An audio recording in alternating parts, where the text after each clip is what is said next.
জানেন কি, পুরীর জগন্নাথ মন্দিরে এমন একটি বিশেষ আচার রয়েছে যেখানে প্রদীপের আলো দিয়ে মন্দিরের চূড়া থেকে নিচে পর্যন্ত আলোকিত করা হয়।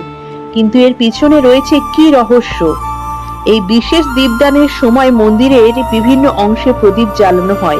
বিশেষ করে মন্দিরের চূড়া থেকে নিচের অংশ পর্যন্ত প্রদীপের আলো ছড়িয়ে দেওয়ার এই ঐতিহ্য ভক্তদের কাছে অত্যন্ত পবিত্র।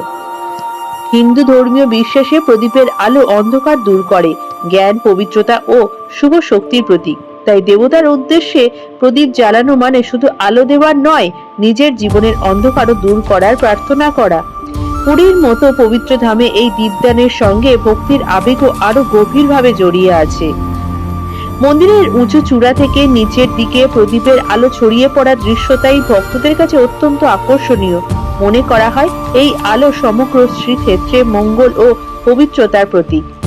একটি ছোট প্রদীপের আলো, কিন্তু তার সঙ্গে জড়িয়ে আছে এত বড় আধ্যাত্মিক অর্থ। আপনি কি পুরী মন্দিরে এই দীপদানের দৃশ্য দেখেছেন? কমেন্টে লিখুন। জয় জগন্নাথ।